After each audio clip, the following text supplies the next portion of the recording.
All right. Hey, today we have Tammy Guns. She is an international keynote speaker, including at the TED Talk in Dallas, Texas, on why the best healthcare system starts with you. And that's what we're going to be talking about today. She has four, you heard that right, four college degrees, which include a Master's of Arts in Health Service Administration and Master's of Accountancy. She graduated from University of Michigan and University of Wisconsin. Tammy, we are so glad to have you on the line today. We are going to knock it out of the park. And so why don't you just introduce yourself? Tell us a bit about you, married, kids, what do you like to do for fun, and what gets you up in the morning? Great. Well, thank you for having me on the show. So I am currently single. I have been single for the last 14 years. I have three children. Actually, I have a son who has a master's degree in accounting, and he is getting married this year. And I have a daughter who just graduated with a master's degree in accounting. And so she's spending the summer studying for the CPA exam. And I have a third child. My youngest daughter she'll be a senior in college this upcoming year. For fun, well, I live in Colorado, so I absolutely love having this beautiful playground in my backyard. I love to go hiking. I love to spend lots of time outdoors here in beautiful Colorado.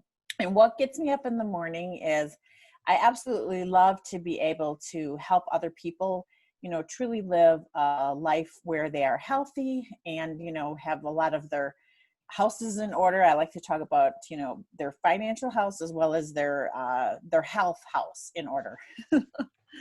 Well, and I love it. I mean, that's my message here in my office. I've been doing this 26 years. So when I saw that you share the same passion, I just love this. And people need to hear this from different angles. And, when we look at national statistics, healthcare and health spending is crushing us. It's the number one cause of bankruptcy. I recently read that it was about $10,000 a person per year on out-of-pocket healthcare expenses. And that's absolutely insane. I don't even come close to that ever. And I have 5 kids and I don't do any of that stuff. So yeah. So because we take care of ourselves. So I put my money in health and it gives me a great return. So let's dive into this. Tell us a little bit about your expertise and just what led you to the point that, like, why do you do this? And you're working with corporations, you're working with individuals. Tell us a little bit about there, and then we'll get into, the big problem here. And let's knock this apart. Well, great. So the last 25 years, I've actually worked in healthcare, and I have had a great level of experience because I was able to work with pediatrics. I've worked with academic organizations. I've worked with very large healthcare systems. The largest healthcare system I worked with had 17 hospitals spread across all of Colorado and into Western Kansas. And then I've also worked with adults. And so I feel like I've had great experience working in all these different environments. And I'm a non-clinician, certainly, I mean, you introduced me and you were talking about my Master's of Health Service Administration. So I'm not a clinician at all, but I work with typically a doctor or a few doctor partners, and we will, run operations. And one of the things that, because I work so many, hours and years, alongside these physicians, I was always in awe of them. I mean, I have literally watched my doctors bring people back, from the dead, bring them back to life.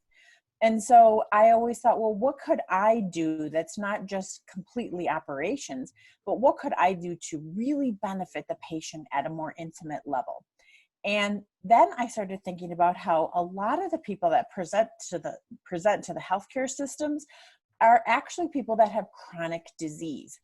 And chronic disease is not something that happens overnight. I mean, this is something that takes years and years, usually, of particular behaviors that will end up, leading to chronic disease. And so the more I was thinking about that, I thought, well, you know what? It's really behaviors. And so that led me to do the TEDx talk down in Dallas, Texas, because I was really looking at that. When people come into the healthcare system, like you said, and they're like, oh, they were just diagnosed with, COPD or diabetes. You can see they're very upset. They're frustrated. But this was something that could have been easily prevented through changes in their lifestyle. So that's why I got excited, because then I felt like I now can help patients and I'm not clinical.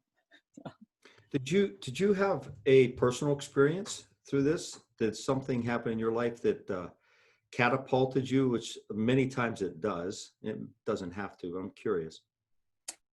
No, actually, so I've been very healthy, and when I grew up in Wisconsin, and then I just moved around to a couple of different states just based on some things that happened within my career and my personal situation. But living in Colorado, we're always voted like the healthiest state. And, it's because we get outside a lot. The weather's quite beautiful here, so you can get out usually, year round. And so you have to wonder, you think, okay, so I can see this right in front of my face day to day, how Colorado is a very, very healthy state. In fact, many of our cities are listed as the top cities as far as health is concerned. And so you can see it through the activities that people are doing. I remember being at a conference out in Colorado. It may have been Denver. This is years ago, 15 years ago.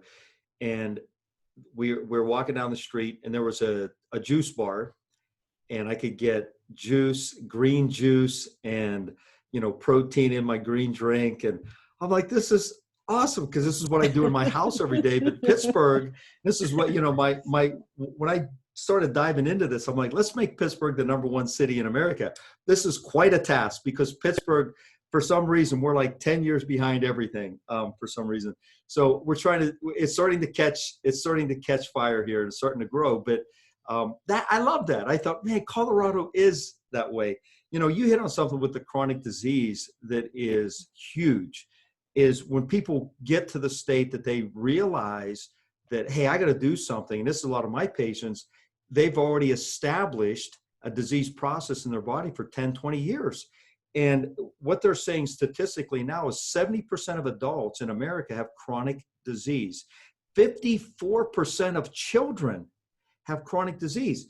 And when I looked at it, what do they mean by this chronic disease? It's just another sickness. And what they're stating it as is a sickness that you have for a lifetime, which can't be cured. It's just managed. And I'm like, that's bullcrap, because they'll list things like asthma and allergies. And those things absolutely can be cured through lifestyle, or at least completely controlled, so there's no evidence of them at all unless you get in an extreme environment. So I love what you're saying. Let's keep going with it. Where do you see the besides the chronic disease? Where do you see this problem? Where has this gone wrong? And maybe from your viewpoint from Colorado, what are you guys doing differently that is starting to pull back on this late stage chronic disease, early stage chronic disease, so we can become healthy and not ever get to that point? Well, one of the things with COVID-19 we see is that, the people that were really succumbing to the illness more so than others is people that did have 3 underlying health conditions on average, where those are the people that unfortunately, died from COVID-19. And so one of the things I want to make sure to be very clear on is this is never about placing blame, right? Because some people will say, oh, you're going to blame me that I have cancer. You're going to say it's my fault. I have, diabetes. So I never talk about this as a blame situation. I'm talking about mitigating risk. Because, because people will say, oh, well, I know so-and-so, my friend Sue, she exercised every day and she ate right, and she still ended up getting cancer or ended up getting something. And then you'll hear other people say, oh, my great uncle Richard, he smoked and drank every day and lived to be 99, right? Right. So now we know, right, that those are, statistical anomalies, right? In reality, so when you look about mitigating risk, you can wear a seatbelt and you could get into a car accident, and it's going to reduce or hopefully mitigate your risk of injury. It doesn't guarantee you're not going to be injured, but you sure have a lot better chance of not being injured if you wear a seatbelt. Well, that's what I say when we talk about chronic disease and lifestyle choices is it's really about mitigating risk, because you can do absolutely everything right and taking care of your mental well-being and your health and all of that, and you could still end up unfortunately getting some type of disease, but your chances of it are greatly reduced. And so here's the thing is the reason why these things kind of pop up over time and people are almost until that diagnosis comes in, they're not aware, is because I believe we live really almost what I would say below the conscious horizon. And, what do I mean by that? I mean that people go through life completely unconscious. Think about your morning routines. People will get up, they'll take a shower, they eat the same things for breakfast. They probably drive the same way every day to work all day, come home, do whatever they need to do in the evening, maybe pick up their kids, go to kids' soccer games, eat dinner, watch something on TV, and then go to bed. And then all of a sudden we wake up and we're older instead of really stopping and really being aware of what we do. And so, in the TEDx talk, one of the examples I use is that fable of the frog in the boiling water. And the reason why I think it's a really good analogy is because, that frog that's put into absolutely boiling water immediately knows that something's wrong and they'll try to save themselves. But our lives are like the frog that's in the tepid or lukewarm water, where these changes happen ever so slightly every single day, right? It's another bag of potato chips. It's another cookie. And believe me, I like that stuff too. It's just that you can't be doing that all the time, right? So a lot of these lifestyle choices in the moment are fun, right? Who doesn't want to eat a brownie? Who doesn't want to have a big old juicy steak, right? Those decisions, in fact, in and of themselves are enticing. But what happens is when we live unconsciously, we're making those decisions again and again and again. They're seemingly insignificant, but over a lifetime, they do end up, unfortunately, in a lot of cases, end up, leading to chronic disease. And when you talk about the blame, I absolutely agree with you that this is about reducing risk. This is about getting as healthy as we can. So the chances of us getting cancer or heart disease are slim to none. And it can happen. But I think it goes to, people will just say, well, yeah, my grandfather, like what you said, he smoked and drank. It's excuses. It's stupid excuses that we can say because we're lazy. We say, to get up and go work out at 6 a.m. before work. Oh, my knees hurt. I hear it all the time. So I've ran my mouth for years about how I exercise. And I started playing rugby about 30 years ago. I'm 54 now, and I still play rugby with these 20 and 30-year-olds, these college kids. And some of the kids were in my kids' classroom at college. And one kid said, "Your dad kicked our butt the other day." And because I run my mouth all the time to my patients about me playing, it keeps me going. So I can't make an excuse. I would feel like such a schmuck if I didn't. So I think we have to get beyond the excuses and just start promoting it. Start saying, hey, I'm going to be healthy. I'm going to do what it takes. I remember looking at genetics and does genetics play a role? My dad died of heart failure at age 50, had a heart attack. So that day, I didn't know how I was going to not die of heart disease, but I said that day, I was in school for health and physical education at the time. I said, I'm not dying early from heart disease. That's it. And I thought it all came through exercise. And I didn't understand chiropractic yet, how lifestyle and all the nutrition supplements all played a role. But I've learned that genetics is about a 3% or less carryover that can affect your life. So we all have people that have heart disease and cancer, diabetes, obesity in our family. But what carries that over to the next generation? It's our lifestyle. So if we eat and live like mom and dad, we become like mom and dad. Dad smokes a pack a day and drinks whiskey every night. So do I. I'm going to have the same diseases because I carry over the genetic weakness, the traits, but I carry over his lifestyle choices. So I love the unconscious life. How do we, if these people with an unconscious life, this is like zombies walking around. My number one goal in my office with patients is to change their mind first, because if they get a mind shift and they get excited, they'll act. If I can't get them excited and scared and change something to act and go forward, nothing happens. So let's elaborate on this unconscious life that we're living, this zombie-like life. Obviously, it's there. Probably 90% of our society, I'm just throwing a stat, it's probably a high number. How do we make changes in this? And if people are listening right now, they're saying, you know what, I'm stuck in a rut. I don't know what to do. maybe that's me. Well, how do we get them out of this? Well, great question, right? And so, unfortunately, I'm sure you see, like you're indicating, patients in your practice that sometimes that getting people out of it is because they already then have been diagnosed with something. And so now it's like either you change your lifestyle or you're going to have a really bad outcome, and you're really close to that, right? So sometimes it's the brick that hits you over the head, Mm-hmm. and that's what gets people to change their behavior. Well, and like you said, it really is.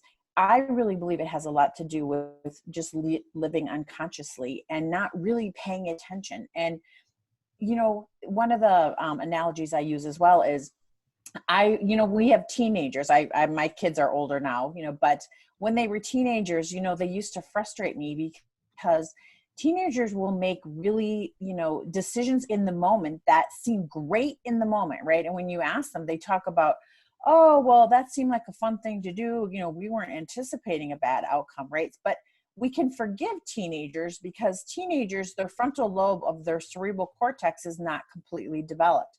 However, I would argue that we as adults, we think we're also grown up, but I believe we operate with the teenage brain, and that teenage brain only cares about what's happening in the moment. So it sure is a lot more fun to sit on the couch and get up and go for a walk in the moment. But what happens is you slowly can change these behaviors because, now I'm to the point, like I love to walk. In fact, if I don't get my walk in, I don't feel like I'm having a good day. Whereas, when it's cold, sometimes you think, rather sit on the couch. But these decisions end up adding up over a lifetime. And so, for some people, it really is a matter of just saying, stop. Like, what am I going to do? And here's the thing. This is your body, right?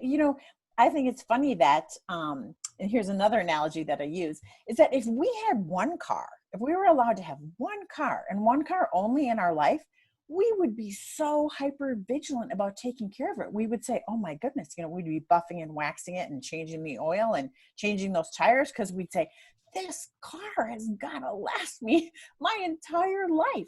And yet we get one body and one body only, and yet we're not hyper vigilant about taking care of it.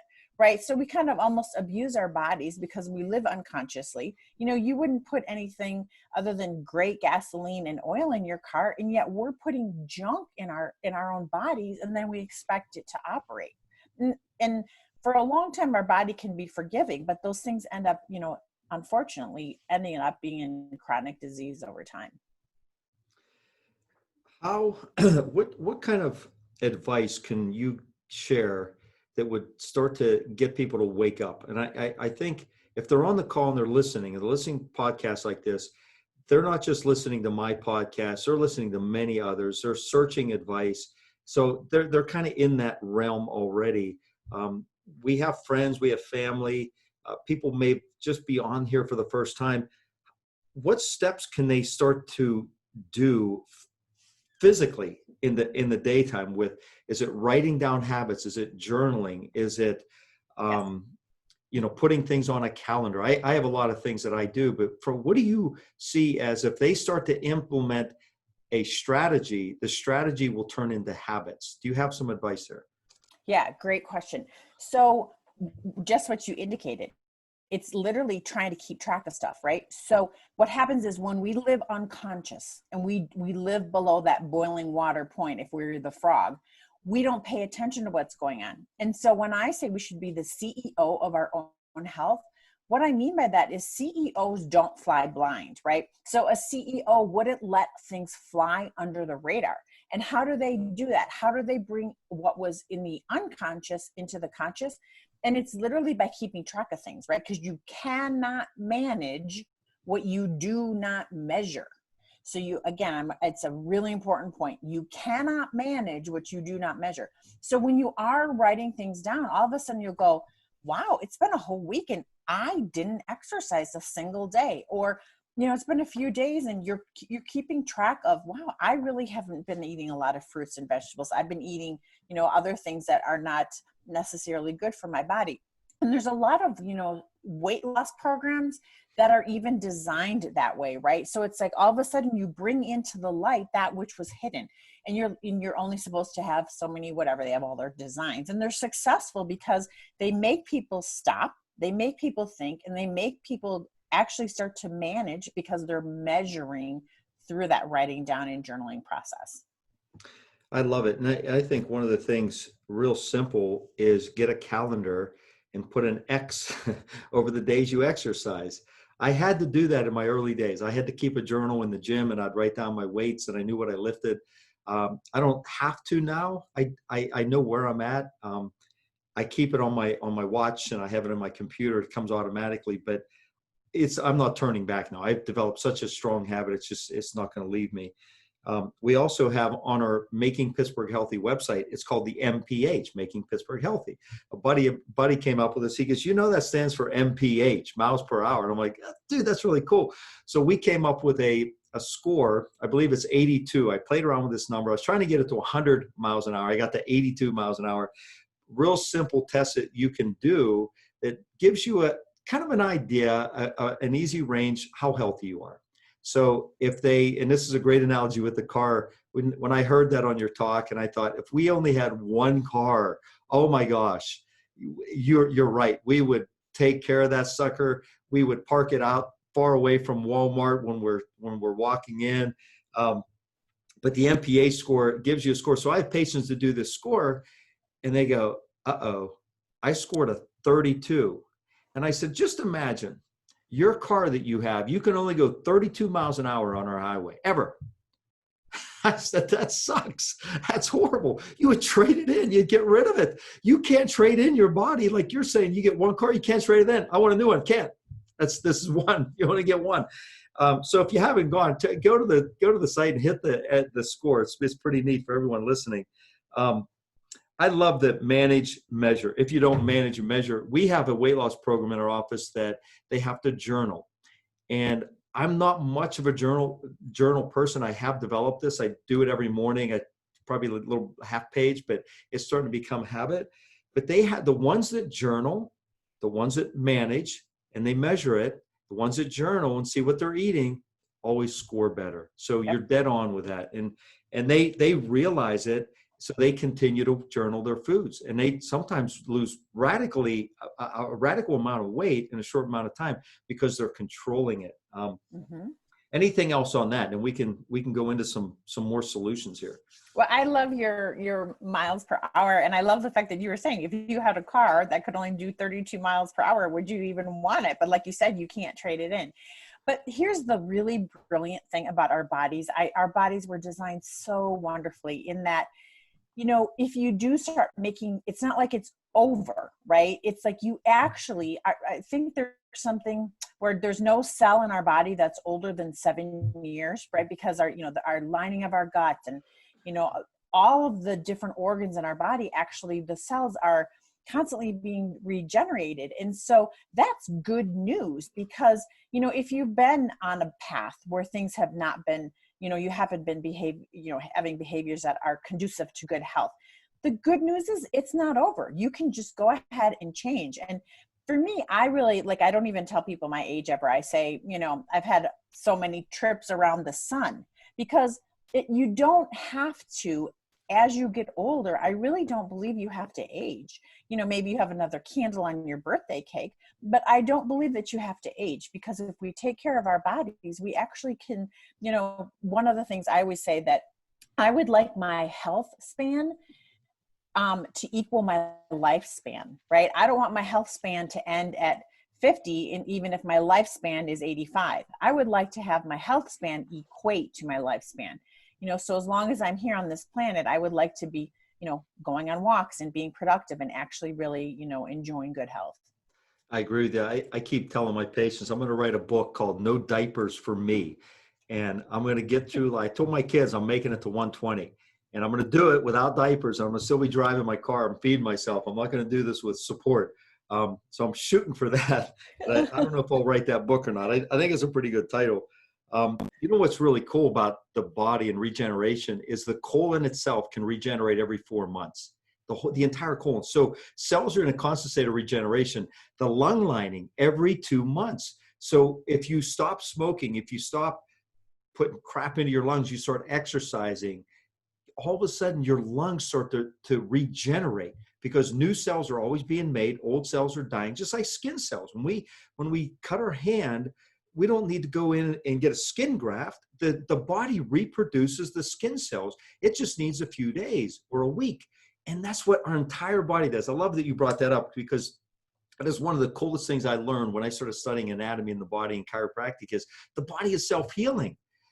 But if we're feeding it garbage, you're reproducing a garbage body. Snickers is not going to produce strong muscles. If I ate garbage and I didn't take care of myself, I would not be playing rugby at age 54. I may be playing bocce, but not rugby.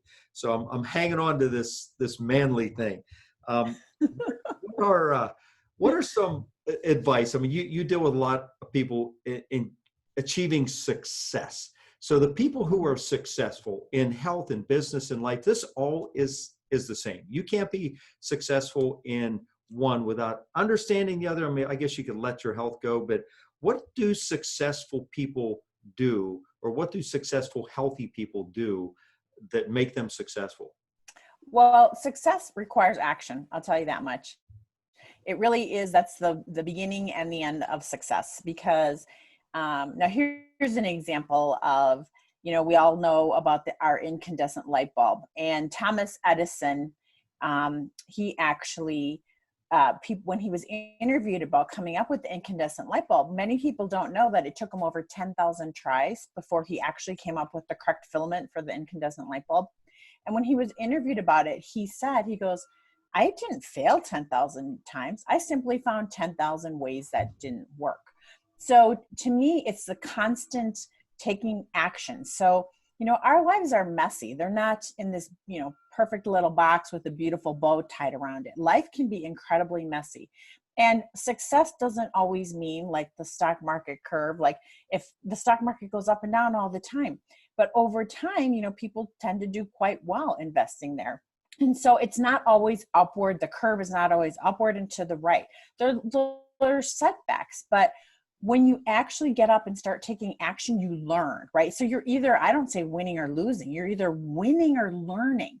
So if I were to actually get in my car from Denver, Colorado, and start heading east towards Pittsburgh, where you guys are, I could, make multitudes of wrong turns, but the GPS is going to gently remind me how to get there. But it requires action. I can't sit on the couch and expect to make my way over to Pittsburgh. And, I've flown around the world quite a bit for my career and for doing a lot of speaking. And I'll tell you this, I've talked to pilots and they tell me that 99% of the time when I'm in an airplane, I'm off course. We're all off course. So how do we ever get to our destinations? It's because of that constant feedback loop, right? So the fact that you have a feedback loop, you're either winning or you're learning. And so you finally get to your destination. So I believe winners' mindsets are those that will constantly get up. It doesn't matter if you fall 100 times, as long as you get up 101, you're going to be successful. It's the don't stop ever, just keep going. I agree with you 100%. And I when I talk about my rugby or what I do, I say it's always better to be in the game having fun than sitting on the sideline wishing. The only way to do it is just do it. When I've ran a few marathons and ultras, and when I ran my first marathon, at the end, I could barely finish. I had IT band syndrome. I didn't know what the heck it was, but I almost passed out from the pain. I was bawling by the time I crossed the finish line. But the time was about a mile out, and I was about to pass out, and I just kept walking. And I said, I'm finishing this. I've trained for months. I'm finishing this darn thing. I remember I was in bed for 2 days. I couldn't move. My knee was in so much pain. I'd crawl to the bathroom. I threw my shoes down. I said, I'm never doing this again. And then the second day, I'm like, you got to be kidding me. I'm letting a race beat me? A race? I said, bull crap. So I told my wife, I said, hon, I'm running another marathon next year. She goes, what are you talking about? She said, you can't even get out of bed. I said, that's the point. I said, it's not going to win. I'm going to learn how to do this. So I learned from that. And I did run a few more and ran a few ultras. And I thought after about like 5, I said, this is not my thing. I'm better off playing rugby. Believe it or not. There's a verse when you were talking about, when you get hit and life is rough. This reminded me of this verse in the Bible. It says, where there are no oxen, the manger is empty. And from the strength of an ox comes abundant harvest. And I remember hearing it was actually a chiropractor. He talked about this at one of his conferences. So I have a farm. So on my farm, I have cows, and it's messy. I mean, there's manure, there's poop out there. There's sheep, and I have goats, and I have a pretty crazy life. And but where there are no ox, there's the manger's empty. There's no work involved. But you don't have anything to build a harvest. You don't have an answer. You're not given anything. An ox can plow your field to bring an abundance harvest to feed your family for a year, but it is work, and you have to go in the barn and clean the poop. So I love that verse, and people, they're like, well, it's hard. I'm like, life is hard. So what? It's either hard to stay healthy, or it's hard to stay sick. And it's a lot harder to be sick when you're crippled, walking around in a wheelchair, getting in and out of your car, going into the stores. So I love it. I resonate with everything you're saying. It's getting me fired up here. So what let's say 3 things can we, as we start to move into a close here, what 3 major things that the audience can begin to look at and implement as they head off into the wild, wild west after this podcast? But what 3 things can you share that are the top 3 things? Well, I think one of them we already touched on. I think literally starting to manage things by measuring them. I think that's really key, because that again brings into the light that which was hidden, right? And when you start to write stuff down, you go, oh my goodness, I actually am eating, so many calories a day and I didn't realize it, or I wasn't exercising. So I actually think that's really good advice, is writing things down.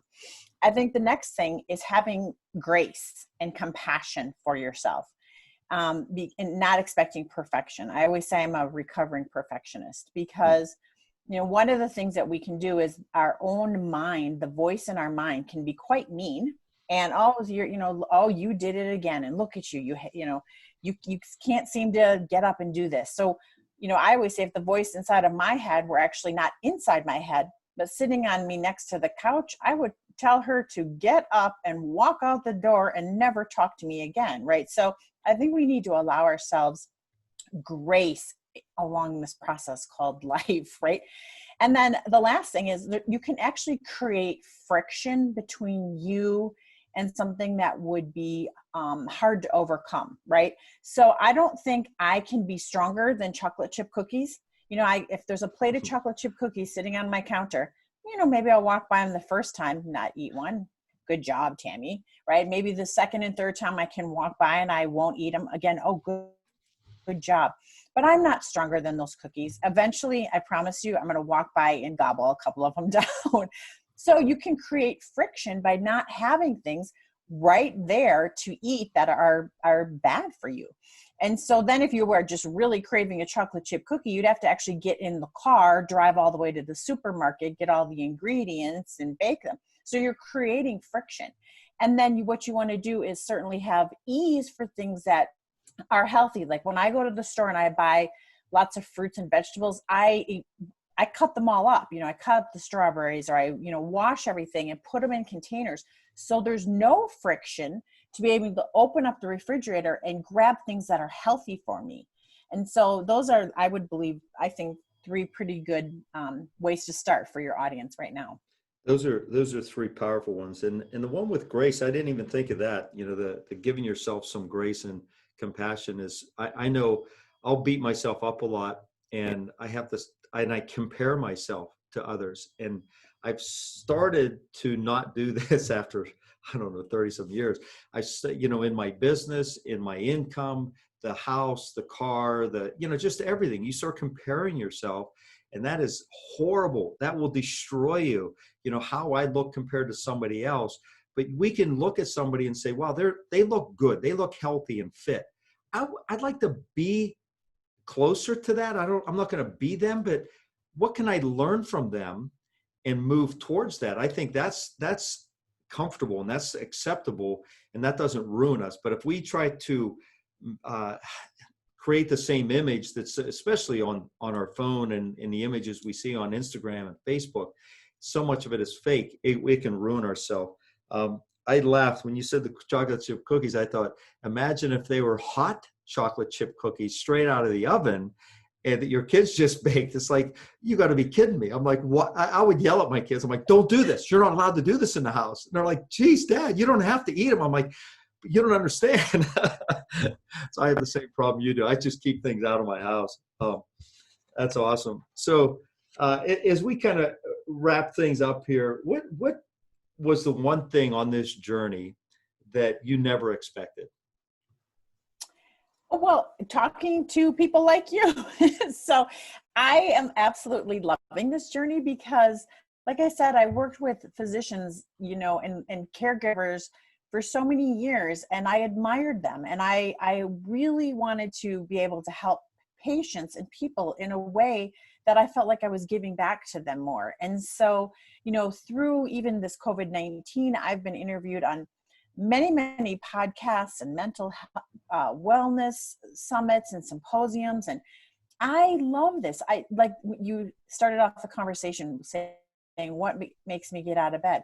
I love doing this because I'm really hoping that everybody, because it's in our own control, can, get up and live a great life, a healthy life, and, and have our health span equal our lifespan. And it's all in our power. I really want people to take the power back themselves versus giving it to others. And so to me, I never expected to be talking around the world about this stuff. And I absolutely love it. Can you elaborate just, one, where they can find you? Tell us a little bit about your programs. You work with businesses, you work with individuals. Tell us a little bit about that. So if our audience wants to find you out, and I'll have all the show notes in the show notes. I'll have all your links. Everything will be attached. So it'll be very easy. But tell the listeners what you do, that if they need help, what they're going to get. Sure. Well, so I go through a pretty intensive intake when I work with my clients because, I want to make sure that it's a good fit and that it would be a win-win for everybody. So that's always free. That can end up being minimum of 30 minutes, sometimes an hour, where it's an absolute, just an intake session going back and forth because I want to make sure I'm providing or would be able to provide something of value to my clients. People can find me. Literally, it's through my name. So you can email me at tammylynnguns@gmail.com. And it's literally my name, Tammy. And my middle name is Lynn, Lynn. And last name is Guns, Guns, like shooting a gun, at gmail.com. Or people can call me on my business line, which is 303-301-4231. So, I really do like to talk to people first because sometimes I'm not the best fit for them. And so I wouldn't want to, waste somebody's time. But that's why I have a pretty intensive intake process. I love it. And again, we'll have all your numbers and your contact below. So if you're listening in the car, you don't have to try to write this down real quick. It'll be there. Just wait and just click. And I appreciate what you're doing because anyone who's trying to do the same thing I do, I love. We're trying to make this world a better place. And I think if we're healthier, I know if we're healthier, just everything gets better in life. I'm sick and tired of seeing chronic, sick, diseased people when it didn't have to happen. We're getting the knowledge. The knowledge has to turn into action. Knowledge is cute, but it doesn't do anything unless you act upon it. So take Tammy's advice, start acting on it, start journaling today. Just journal what you eat. Keep a record of what you eat and what you exercise. Just real simple. Put an X over the calendar every day you exercise and look at it via the end of the month. And you may be surprised if you look back and go, oh my gosh, I thought I exercised a lot. I did 7. And it's like, oops, this is where are we going to be in 5 years? Where will we be in 10 years if this keeps up? So give yourself grace. I think that's great advice. Just love yourself. And if you love, I always hitting this love yourself thing. I'm not a lovey guy, but I love people, but the hugging and all that stuff. I'm not there. So maybe it's the rugby in me. I don't know. But my kids, when they were growing up, my youngest right now is 16. And I would always say, well, I'm going out there, I'm going to work out. I'm going for a run. They're like, Daddy, will you play with me? And I say, I'll play with you in about 40 minutes. I got to go work out. And they heard this over and over and over again. And I did it because I still want to be there when I'm 54. I still want to be there when I'm 74 and 84 and 94. And I've always played with my kids. In fact, I told my kids, I don't know if I told them this. I probably did as I got older, but I vowed to myself, I'm going to beat them in sports in being stronger and faster than them until they at least reach 16. And so I thought I'll have a way to analyze that. Well, I couldn't do gymnastics like my girls did and dance and stuff like that, but I was stronger and faster. Well, then I had 4 girls and a boy. My son was my last, and he's 16 now, and I can still do most of the things. He's catching me in some things, but it motivated me to stay strong. But and by implementing these plans now, people, you are creating a healthier life a month from now, 6 months from now, a year from now. And if you work with Tammy and she can help guide and direct your life, this is not a cost. This is an investment. You will always get a 10-to-1 return on your health. You never lose in this. So I love what you're doing. And if we can shift the planet to be healthier and stronger, we're going to shift the planet to be better. So I love what you're doing. Any parting advice, guidance into the future here as we end? Just that, take everything one step at a time, right? You talked about running a marathon, and I'm sure you were not thinking about that last mile when you were running the first mile, right? So kind of always, look at the next step you can take. It's really hard to try to, if you were in California and you're trying to drive to Pittsburgh, it would be really hard to figure out, well, I don't know my last turn. What you do is you just look at what's in front of you and you can take those baby steps. And then, those baby steps will end up revealing themselves. What's the next one to take? Perfect ending advice. I love it. Thank you, Tammy, for being with us today. Folks, you really got some great advice here. Listen to it again, start journaling, start applying these action steps, and your life will change. And we will make Pittsburgh, we'll start catching Colorado. Maybe we'll at least get closer. If we hit number 1, then you'll have to reverse it out there. So thanks for being. I hope you do. Thank you for having me. You bet.